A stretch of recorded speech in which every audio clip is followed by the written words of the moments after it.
ನಮಸ್ಕಾರ, ನೀವು ನೋಡ್ತಾ ಇದ್ದೀರಾ ನ್ಯೂಸ್ ಫಸ್ಟ್ ಲೈವ್. ಏನು ಸಮಾಚಾರಕ್ಕೆ ಸ್ವಾಗತ. ನಾನು ಮಧುಸೂದನ್. ಮೊದಲಿಗೆ ಹೆಡ್ಲೈನ್ಸ್.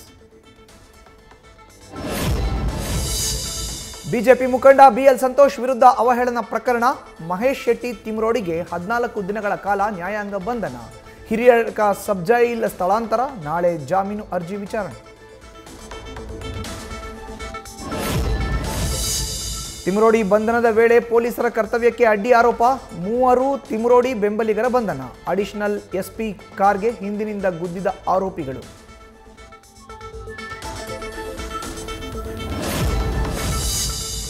ಅನನ್ಯ ಭಟ್ ಕೇಸ್ ಎಸ್ಐಟಿಗೆ ವರ್ಗಾವಣೆ. ಸುಜಾತಾ ಭಟ್ ಆರೋಪಗಳ ಕುರಿತು ಬಗೆಹರಿಯದ ಸಂಶಯ. ರೋಚಕ ಘಟ್ಟದಲ್ಲೇ ಕೇಸ್ನಿಂದ ಹಿಂದೆ ಸರಿಯಲು ಚಿಂತನೆ. ಧರ್ಮಸ್ಥಳದ ಬಗ್ಗೆ ಅಪಪ್ರಚಾರ ಮಾಡಿ ಭಾವನೆಗೆ ಧಕ್ಕೆ ತಂದ ಆರೋಪ. ಯೂಟ್ಯೂಬರ್ ಸಮೀರ್ ವಿರುದ್ಧ ಕಡೂರು ಠಾಣೆಯಲ್ಲಿ ದೂರು. ಕಾನೂನು ಕ್ರಮ ಕೈಗೊಳ್ಳುವಂತೆ ಮಂಜು ಜೈನ್ ಮನವಿ.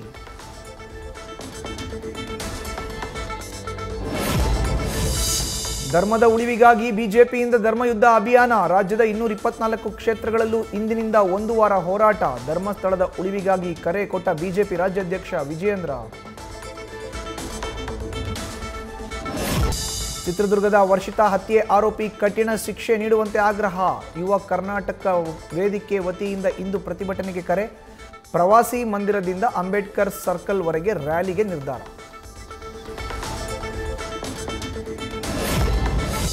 ವಾಹನ ಸವಾರರಿಗೆ ಸಂಚಾರಿ ಪೊಲೀಸರಿಂದ ಗುಡ್ ನ್ಯೂಸ್. 50% ರಿಯಾಯಿತಿ ನೀಡಿ ದಂಡ ಕಟ್ಟಲು ಅವಕಾಶ. ನಾಳೆಯಿಂದ ಸೆಪ್ಟೆಂಬರ್ 12ರವರೆಗೆ ರಿಯಾಯಿತಿ ದಂಡ ಪಾವತಿಗೆ ಅನುಮತಿ.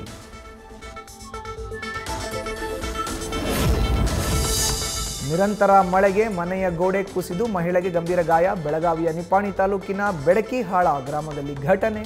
ಸ್ಥಳೀಯರಿಂದ ಮಹಿಳೆಯ ರಕ್ಷಣೆ. ಖಾಸಗಿ ಆಸ್ಪತ್ರೆಗೆ ದಾಖಲು.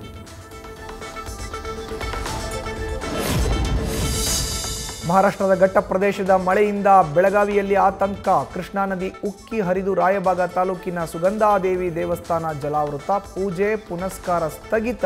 ದೂರದಿಂದಲೇ ದೇವರ ದರ್ಶನ.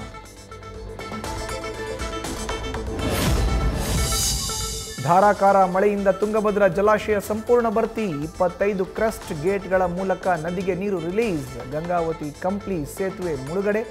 ಶ್ರೀಕೃಷ್ಣದೇವರಾಯನ ಸಮಾಧಿ ಮಂಟಪಕ್ಕೆ ಜಲ ದಿಗ್ಬಂಧನ.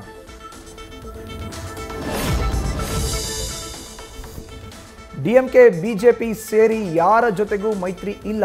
ತಮಿಳುನಾಡು ಚುನಾವಣೆಯಲ್ಲಿ ನಮ್ಮದೇ ಅಧಿಕಾರ ಎಂದ ಟಿವಿಕೆ ನಾಯಕ ವಿಜಯ್. ಮದುರೈ ಪೂರ್ವ ಕ್ಷೇತ್ರದಿಂದ ಸ್ಪರ್ಧಿಸುವುದಾಗಿ ಘೋಷಣೆ.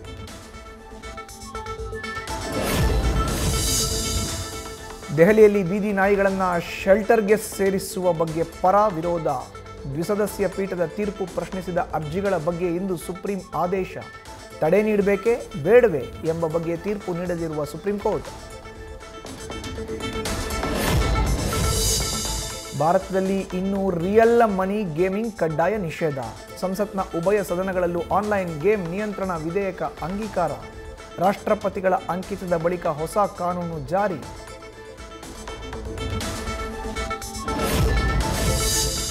ಇಂದು ಪಶ್ಚಿಮ ಬಂಗಾಳಕ್ಕೆ ಪ್ರಧಾನಿ ನರೇಂದ್ರ ಮೋದಿ ಭೇಟಿ.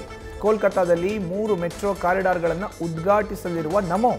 ಬಿಹಾರಕ್ಕೂ ಭೇಟಿ ನೀಡಿ ಗಂಗಾ ಸೇತುವೆ ಉದ್ಘಾಟಿಸಲಿರುವ ಪ್ರಧಾನಿ.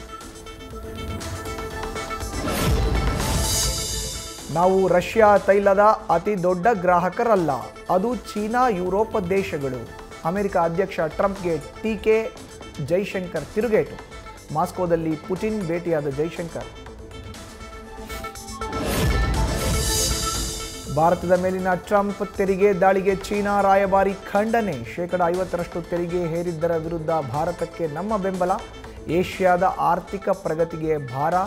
ಚೀನಾ ಡಬಲ್ ಇಂಜಿನ್ ಎಂಬ ಚೀನಾ ರಾಯಭಾರಿ.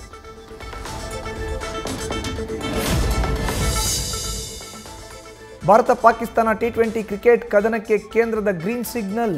ಏಷ್ಯಾ ಕಪ್ನಲ್ಲಿ ಸೆಪ್ಟೆಂಬರ್ 14ರಂದು ಉಭಯ ತಂಡಗಳು ಹಣಾಹಣಿ. ಪಹಲ್ಗಾಮ್ ಉಗ್ರರ ದಾಳಿ ಬಳಿಕ ಮೊದಲ ಮುಖಾಮುಖಿ.